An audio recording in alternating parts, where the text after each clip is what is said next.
이렇게 이제 작은 벌레 물림이 관리가 잘 안 되고 세균 감염이 심해지면은 으로 발전할 수가 있습니다. 온몸에 열이 생기고 오한이 들면서 전신 증상이 발생하게 돼요. 안녕하세요, 노리쌤입니다. 여름휴가 잘 다녀오셨어요? 여름휴가지에서 너무 재밌는 시간을 잘 보내셨겠지만 피부는 울상을 짓기 쉬운 계절이죠. 오늘은 휴가 후에 가장 흔하게 발생할 수 있는 피부 질환부터 해서 방심하면 큰일 나는 질환까지 그 원인부터 해결 방법 그리고 예방법까지 같이 알려드리도록 하겠습니다. 여름철 피부 질환의 첫 번째 주범은 바로 강렬한 태양입니다. 햇빛을 너무 오래 쬐서 보통 흔하게 우리가 볼 수 있는 거는 일광화상이죠. 휴가지에서 우리 이제 스노클링을 한다던가 저희 해수욕장에서 또 수영을 하고 나서 흔하게 피부가 빨개지고 나서 약간 이제 하루 이틀 지나서 벗겨지기 시작을 해요. 요거를 이제 일광화상이라고 합니다. 전형적으로 이렇게 생긴 거, 이렇게 이제 벗겨진 거 확인할 수가 있고, 문제는 이 일광화상으로는 생각보다 병원에 많이 안 오세요. 왜냐?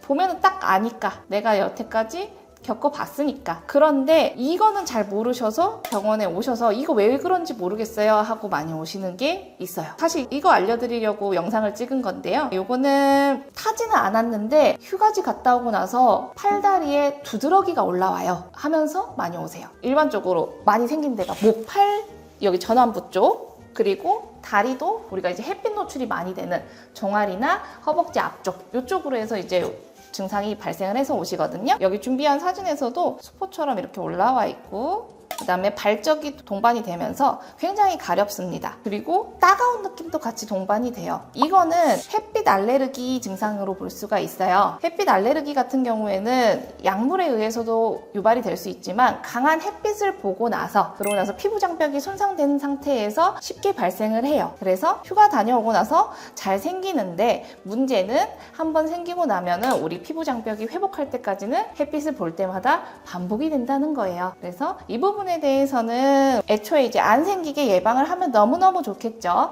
그래서 바닷가나 아니면은 동남아 지역 놀러 가셨을 때는 의식적으로 선크림을 얼굴뿐만 아니라 목 쪽이랑 팔, 다리 쪽에도 꼼꼼하게 발라주시는 게 필요하고요. 물놀이를 하시는 상황이다 하면은 2~3시간마다 한 번씩 덧발라주시는 거, 요게 이제 예방하시는 데 큰 도움이 됩니다. 그럼 생기고 나서는 그럼 어떻게 해야 되느냐? 병원 오시기 전에 집에서 해보실 수 있는 거는 이미 이제 피부 장벽이 약해져 있는 상태고, 그렇기 때문에 평소에 외출할 때도 선크림 바르고 외출을 하면은 아무래도 증상이 덜 생깁니다. 만약에 증상이 생겼다 하시면은 항히스타민제를 복용하면 금방 가라앉아요. 그래서 증상 조절하는 약을 병원에 방문하셔가지고 처방을 받으시고, 평소에는 피부 장벽 회복을 위해서 보습을 잘 해주시는 게 중요합니다. 샤워 이후에 건조해지지 않도록 보습크림을 잘 발라주시는 게 도움이 돼요. 만약에 이러한 증상들이 너무 심하게 나타나신다 하면은 지체하지 마시고 즉시 병원에 가셔서 필요한 조치를 받으시길 바랍니다. 두 번째, 또 여름 하면은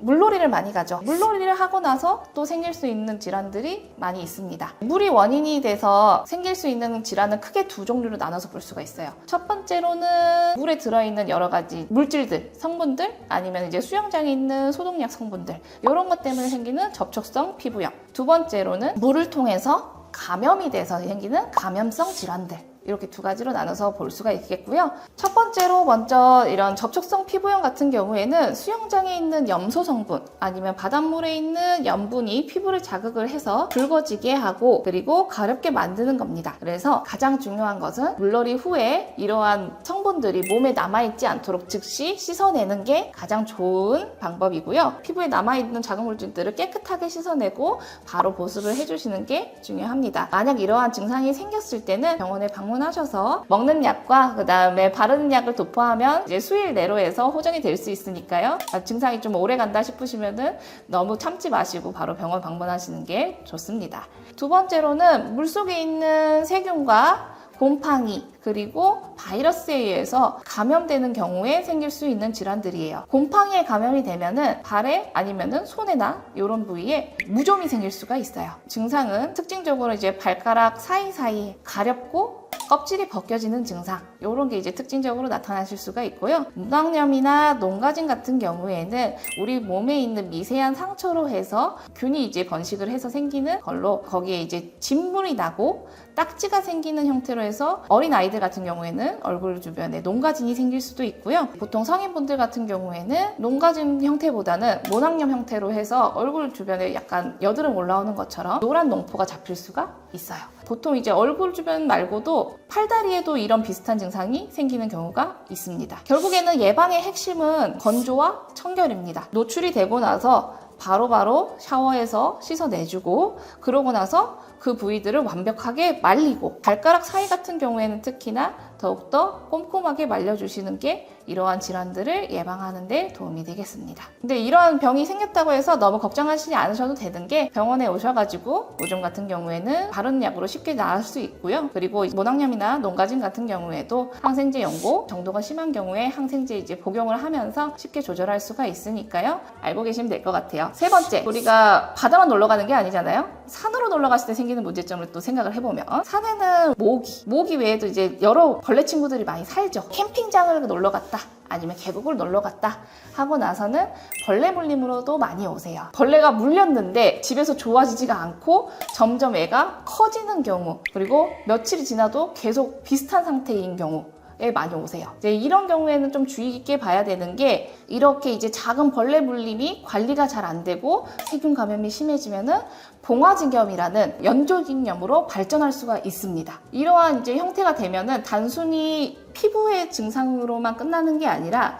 온몸에 열이 생기고 오한이 들면서 전신 증상이 발생하게 돼요. 그렇기 때문에 진행하기 전에 위생 관리를 잘 해주시고 그리고 해당 부위에 항생제 연고를 바르면서 관리를 해주시면은 심각해지는 단계까지는 넘어가지 않겠죠? 일반 정상 면역이신 분들한테는 이렇게까지 심각해지지는 않아요. 하지만 피부에 무좀이나 아토피가 있어서 피부 장벽이 약한 분들, 또 당뇨병처럼 면역이 약해지는 질환을 이미 앓고 계시는 분들, 그리고 어린아이 같은 경우에는 방금 말했던 연조직염, 봉화직염으로 발전할 가능성이 더 높은 군에 해당이 되기 때문에 벌레 물리고 나서는 각별하게 주의하실 필요가 있습니다. 벌레는 일단 안 물리는 게 중요하겠죠. 예방법은 결국에는 여러 데 놀러 가셨을 때 모기 기피제, 벌레 퇴치제 이런 거를 이제 잘 구비하시고 긴 바지를 활용하셔서 벌레 물림의 노출을 좀 줄이시는 게 중요하겠습니다. 그리고 이제 벌레에 이미 물리셨다 하면은